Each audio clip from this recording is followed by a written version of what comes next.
Hello students, मैं मुन्ना मंडल provision coaching centre में आपका स्वागत करता हूं। आज सिंप्लीफिकेशन का नेक्स्ट पार्ट यानी पार्ट 2 लेकर आया हूं। आप इसे देखिए। चलिए, पहला क्वेश्चन ये है, ये इसको हम लोग सॉल्व करते हैं। तो आज हम इसमें आपको बताने की कोशिश करेंगे। क्वेश्चन तो सॉल्व कर ही लेंगे, आप भी पहले से ही ये जानते हैं कि कैसे करना है, लेकिन आज हम कुछ चीज़ों की चर्चा बीच बीच में करेंगे कि क्वेश्चन को आप कैसे कम समय में सॉल्व कर पाएंगे। क्योंकि एग्ज़ाम में बनाना सबसे बड़ी बात नहीं होती है, वहाँ पे आपको कम से कम समय में सॉल्व करना ये महत्वपूर्ण होता है। तो उस चीज़ पर हम आपको बताएंगे, कहीं कहीं पे वो सारा चीज़ हम बताते जाएंगे किस तरीके से आप उसको सॉल्व करें। और यहाँ पे क्वेश्चन को कम समय में सॉल्व करने के लिए आपका मेंटल कैलकुलेशन बहुत ज़रूरी है, यानी कि मानसिक क्रिया, यानी मन में आप बहुत सारे कैलकुलेशन को आप मन ही मन करेंगे और उस कैलकुलेशन को आप बहुत कम समय में कर सकते हैं। जैसे हम आपको बताने की कोशिश करेंगे, आपको हम एक्सप्लेन भी करेंगे वो चीज़ आपको बताएंगे किस प्रकार हमने उसको माइंड में कैलकुलेट किया। चलिए हम लोग देखते हैं। 9/20 माइनस 1/5 प्लस 1/4 प्लस, यहाँ पे आप देख सकते हैं कि सबसे पहले हम लोग इसका काम करेंगे। क्योंकि यहाँ पे लीनियर ब्रैकेट है, मीन्स बार ब्रैकेट है, तो इसको अगर हम लोग सॉल्व करें तो इसको अगर लिखेंगे तो ये बहुत लंबा चौड़ा जाएगा। ऐसा कुछ नहीं करना, आप इस तरह का कैलकुलेशन किए हुए हैं। अगर इसको सॉल्व करेंगे 3 दूनी 6, यहाँ पे आ जाएगा आपका 2, 3 दूनी 6, यहाँ पे आ जाएगा 3, मतलब ये हो गया नीचे 6 हो जाएगा और ऊपर में 2 3 5 हो जाएगा, मीन्स ये 5/6 आ गया। यहाँ पे इसको हम लोग शॉर्ट में 5/6 लिख सकते हैं। अगर ये कैलकुलेशन आप और भी शॉर्ट करना चाहते हैं तो ये डिपेंड करेगा कि आपके प्रैक्टिस के ऊपर। यही क्वेश्चन 2-4 बार बनाएंगे तो और इजी हो जाएगा और शॉर्ट हो जाएगा। जैसे हमने 5/6 यहाँ पे लाया तो यहाँ भी 5/6 है, तो हम लोग देखते हैं कि सेम टर्म को घटाने पर उसका वैल्यू 0 आता है। तो यहाँ पे देखते हैं 5/6 है, यहाँ भी 5/6 है, तो डायरेक्ट यहाँ पे आप ये नहीं लिख के डायरेक्ट यहाँ पे 0 लिख सकते थे। 0 भी नहीं लिखते तो डायरेक्ट यहाँ पे 1/4 हो जाता। तो ये कैलकुलेशन आपको माइंड में करना पड़ेगा। चलिए यहाँ पे नेक्स्ट हम लोग देखते हैं 1/5, यहाँ पे देखा जाए तो ये कट गया, मीन्स 0। यहाँ पे आपका आया था, ये ब्रैकेट का भी काम, इसका भी काम खत्म हुआ, इसका भी काम खत्म हुआ, अब बच गया ये प्लस 1/4। फिर इसको ये हम लोग सॉल्व करते हैं। 9/20 माइनस, यहाँ पे फिर वही 5 चौक 20 नीचे आ जाएगा, यहाँ पे 4 आ जाएगा, यहाँ पे 4 पंचे 20 आ जाएगा। तो यहाँ पे 5 4 5 9/20 आ गया आपका। फिर वही प्रोसेस आया, 9/20 में 9/20 घट गया, आ गया इसका आंसर 0। तो इस प्रकार हम लोग बड़े कम समय में बहुत आसानी से प्रॉब्लम को सॉल्व कर सकते हैं। इसको और भी आप शॉर्ट कर सकते हैं, लेकिन इसके लिए आपको बार बार प्रैक्टिस करने की ज़रूरत होती है। चलिए नेक्स्ट क्वेश्चन हम लोग देखते हैं। यह है, यहाँ पे हम लोग देखेंगे सबसे पहले किसका काम करेंगे, स्मॉल ब्रैकेट का करेंगे। चलिए 1 + 1 divided by 5 divided by 4 minus 1 divided by, यहाँ पे हम लोग देखते हैं एक चीज़, यहाँ पे 2 जगह डिवाइडेड है, तो यानी कि ये 13/3 हो गया, घटा 1/3 हो गया। अगर इसको आप सॉल्व करना चाहें तो 13/3 में 1/3 सॉल्व करेंगे तो 12/3 बचेगा। क्योंकि दोनों के नीचे ही 3 है, ये पहले से आपको रहना चाहिए दिमाग में। क्योंकि ये चीज़ होता है, आपको प्रैक्टिस करते करते ये पता चलेगा। नीचे दोनों का सेम आ जाएगा, 13/3 घटा 1/3। नीचे जब सेम है तो डायरेक्ट हम ऊपर वाले को घटा देंगे। 13 में 1 जाएगा 12, यानी 12/3 हो गया। अब 12/3 मीन्स 12 को 3 से भाग देना, मीन्स इस कैलकुलेशन का आपका मीनिंग हो गया 4। और यहाँ पे ब्रैकेट आप ख़त्म भी कर सकते हैं पहले से, तो ये समझ गए होंगे। नेक्स्ट हम लोग देखते हैं। चलिए यहाँ पे 1 + 1 डिवाइडेड बाय, इसको देखते हैं। यहाँ पे अब देखिए 1/4 1/4 और यहाँ 5/4 है। 5/4 1/4, दोनों के नीचे ही 4 आ रहा है, मीन्स डायरेक्ट हम लोग घटा सकते हैं। 5 में 1 घटेगा, मीन्स क्या बचेगा 4, और 4/4 इसका मान हो गया 1। चलिए पहले से ये सारा चीज प्लान रहेगा, पहले से दिमाग में आता रहेगा, तो ये यहाँ पे लिखना भी नहीं पड़ेगा, ये भी हमको यहाँ पे लिखना नहीं पड़ेगा। डायरेक्ट अब देखिए एक, इस ब्रैकेट को ख़त्म करेंगे तो एक में एक से भाग देंगे, मीन्स एक आ गया, और एक एक दो आंसर। नेक्स्ट क्वेश्चन ये है, यहाँ पे हम लोग देखें तो इसका काम पहले काम करेंगे। इसका काम अगर हम लोग पहले करें 60 जोड़, यहाँ पे हो गया आपका 12 पंचे, यहाँ पे इसको अगर अभी कुछ नहीं करें हम तो ये 5 गुने 12 भागा यहाँ पे हो जाएगा 18 में 3 से भाग देंगे 6, मतलब इसका वैल्यू हो गया 60। फिर यहाँ पे इसको सॉल्व करेंगे, फिर भाग का काम होगा, यहाँ पे 12 पंचे 60, 60 में 60 से भाग देंगे, मतलब ये हो गया 1 और 60 है इसका आंसर। इस प्रकार बहुत आसानी से आंसर निकाल सकते हैं।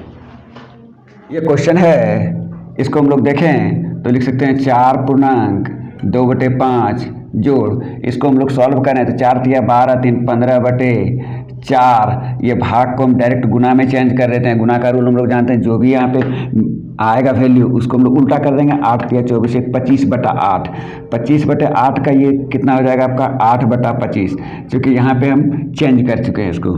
चलिए उसके बाद हम लोग देखते हैं 4 पूर्णांक 2/5 जोड़, ये 4 दूनी 8, ये 5 तिया 15, 25 मीन्स आ गया 3 दूनी 6/5। एक चीज़ यहाँ पे देखिए, 4 पूर्णांक 2/5 कहने का मतलब है 4 जोड़ 2/5, 4 जोड़ 2/5, तो मीन्स इसको 4 कर लिए। अब ये 2/5 है, ये 6/5, दोनों को जोड़ेंगे, दोनों का ये हर सेम है, इसका मतलब डायरेक्ट इस दोनों को जोड़ देंगे तो 6 दू 8/5 हो जाएगा। और 8/5 कहने का मतलब हो गया 4 जोड़, ये 5 से एक बार में भाग लगेगा और जोड़ 3 चूँकि 3 शेष बच गया /5, तो ये हो गया 4 1 5 पूर्णांक 3/5 आंसर। ये क्वेश्चन है, इसको हम लोग सॉल्व करेंगे तो देखिए यहाँ पे सबसे पहले एक चीज़ है कि ये 1/2 को 1/2 से भाग देना है। इसका मीनिंग आपको दिमाग में आना चाहिए, इसका वैल्यू 1 होगा, क्योंकि सेम टर्म को अगर सेम टर्म से डिवाइड किया जाए तो उसका भागफल 1 आता है। जैसे 4 को 4 से भाग देंगे 1, 5 को 5 से भाग देंगे, उसी तरह 1/2 को 1/2 से भाग देंगे, इसका मान 1 आएगा। और ये आपको कैलकुलेट नहीं करना, माइंड में ही ये कैलकुलेट कर लेना है कि इसका वैल्यू अब 1 आने वाला, मीन्स 1 हो गया। चलिए इसको माइंड में थोड़ा देर के लिए आपको रखना पड़ेगा। अब चलिए इसको अगर गुना करते हैं और इसको सिर्फ हमको घटाना, यही इसका आंसर आ जाएगा। तो चलिए यहाँ पे हम लोग देखते हैं, 4 को 4 से गुना करें, 4 चौक 1600, 1600 में 40 घटेगा, मीन्स 1560 इसका आंसर आने वाला है। ऐसा आंसर आप निकाल सकते हैं।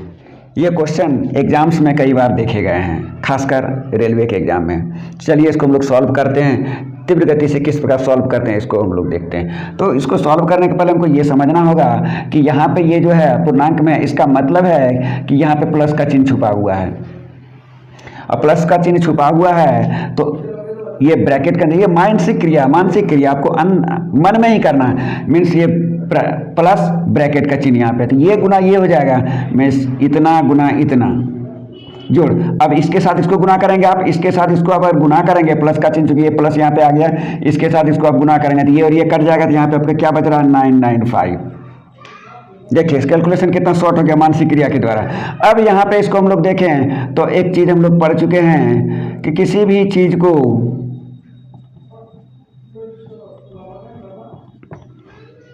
अब यहाँ पे एक रूल हम आपको बता देते हैं, किसी भी संख्या को इतना से गुना करने पर कैसे शॉर्ट में गुना कर सकते हैं। तो इसको देखिए, एक चीज़ देखिए, 10, ये 9 को हम लोग लिख सकते हैं 10 घटा 1, 99 को लिख सकते हैं 100 घटा 1, 999 को 1000 घटा 1, इस तरह से 999 बढ़ते चला जाएगा। इसको इसके रूप में एक्सप्लेन कर सकते हैं। तो चलिए किसी भी संख्या को 9 से गुना करना है, इसका मतलब 9 की जगह पर ये भी डाल सकते हैं। चलिए एक छोटा सा एग्जांपल लेके हम लोग देखते हैं। मान लीजिए कि ये है 80 को हमको 9 से गुना करना है, तो इसके जगह पर हम लोग लिख सकते हैं 80 गुना 10 घटा 1।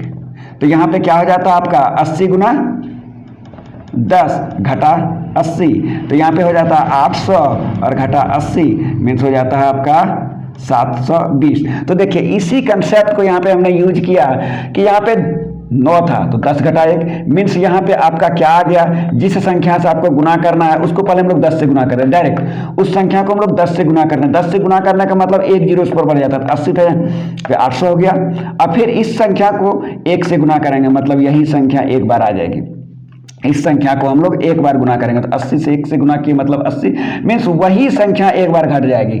मीन्स किसी भी संख्या को अगर 9 से गुना करना हो तो सबसे पहले उस संख्या में हम एक जीरो डाल दें और माइनस का चिन्ह दें, अब फिर वही संख्या एक बार लिख दें। चूंकि ये उस संख्या को अगर हम गुना करें इस रूप में लिखते हैं 80 गुना 10 800, 80 गुना 1 80 मीन्स यही संख्या सेल्फ आ गया। उसी चीज़ को यहाँ पे हम लोग यूज करते हैं।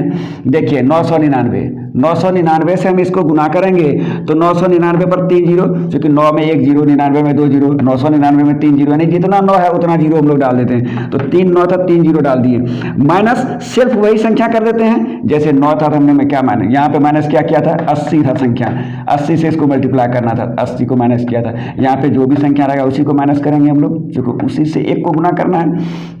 तो यहाँ पे 999 डायरेक्ट 999 को हम लोग माइनस कर दिए।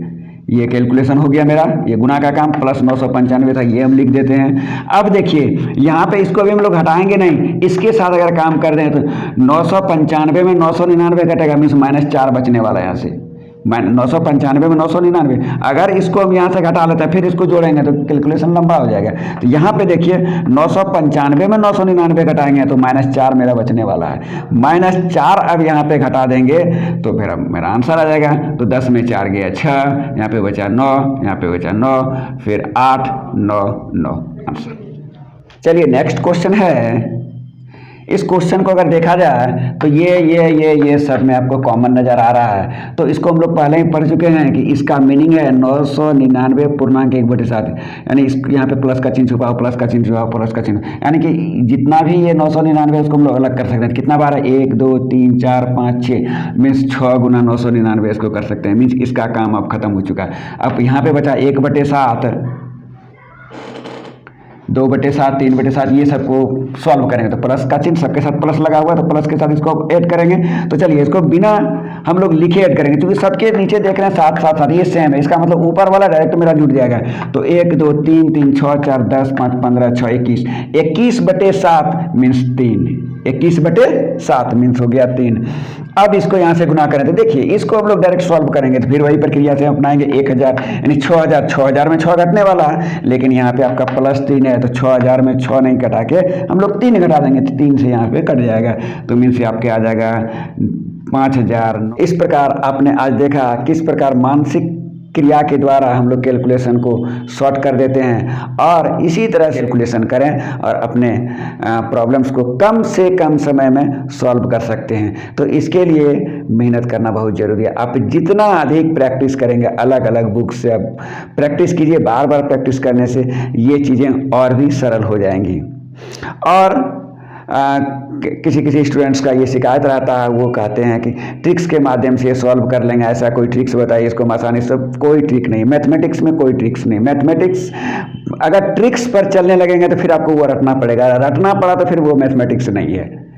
अगर सही तरीके से मैथमेटिक्स पढ़ना है तो आप मेहनत कीजिए और उस चीज़ को अपने दिमाग में बैठाइए, और धीरे धीरे चीज़ें अपने ही सरल होती चली जाएगी और आपको कोई भी कैलकुलेशन आसान लगने लगेगा। एक एग्जांपल हम आपको बताते हैं। सपोज आप बच्चे में जब आप पहली बार कॉलेज गए होंगे, कॉलेज आपके घर से दूर होगा, शहर में होगा, आप पहली बार आप कॉलेज गए होंगे, वो शहर गए होंगे, तो आपके दिमाग में उस समय होगा, अगर आप बाइक से गए हैं या बस से गए, फिर वहाँ से उतर कर आप कॉलेज गए स्टैंड से, तो उस समय देखिए, उस समय का जो फीलिंग होगा उसको आप याद कीजिए कि आप जिस रास्ते से गए थे उसी रास्ते से आप टर्न होंगे। एकदम जैसे आपने लेफ़्ट चला, फिर राइट चला, फिर लेफ़्ट चला, फिर कॉलेज पहुँचा था, फिर कॉलेज से आपको स्टैंड आने के लिए फिर उसी रास्ते का जैसे जैसे आप गए थे उसी का जस्ट ऑपोजिट आप चलेंगे और यहाँ पर पहुँचेंगे। लेकिन बहुत सारे स्टूडेंट्स ऐसे होंगे जो कि कई दूसरे रास्ते से आपसे जल्दी पहुँच जाएंगे। इसका मतलब है कि उन्होंने वहाँ स्टैंड से कॉलेज जाने का बहुत सारा रास्ता देखा है, एक से अधिक रास्ते हैं, उसने उसको देखा है। तो कई बार वो इधर से गए तो उसके दिमाग में शॉर्ट तरीका आ जाता है कि इस तरीके से, यहाँ से हम शॉर्ट तरीके से ऐसे निकल सकते हैं। लेकिन आप अगर पहली बार गए हैं तो वो शॉर्ट तरीका आप नहीं समझ पाएंगे और आपको बिल्कुल उसी रास्ते से वापस आना होगा जिस रास्ते से आप गए थे, तो थोड़ा सा लंबा हो जाता है। तो इससे आप समझ सकते हैं कि आप जितना बार उसको प्रैक्टिस करेंगे, बार बार आपको कुछ न कुछ नया मिलेगा और आपके दिमाग में आएगा कि यहाँ से इस चीज़ को हम लोग शॉर्ट कर सकते हैं। और वही कैलकुलेशन को मेरा शॉर्ट करता है, कम समय में बनाता है। और यहाँ ऐसा कोई ट्रिक्स काम नहीं करता, और बीच बीच में कहीं कुछ एक आध दो आता है तो वो आपको बीच में हम बताते चले जाएंगे, और वो आप खुद से भी जनरेट कर लेंगे। आप जैसे मेहनत करते चला जाएंगे, उस चीज़ को 2 4 5 10 बार बनाएंगे तो वो चीज़ आपके माइंड में खुद ब खुद आती चली जाएगी कि इस चीज़ को हम किस तरीके से सॉर्ट कर सकते हैं। अगर ये चीज़ यहाँ पे हम कर लें तो ये ऑटोमेटिक सॉल्व हो जाता है। यही मैथमेटिक्स में शॉर्टकट का ट्रिक है और कुछ नहीं। चलिए आज की वीडियो बस इतना ही। Thank you.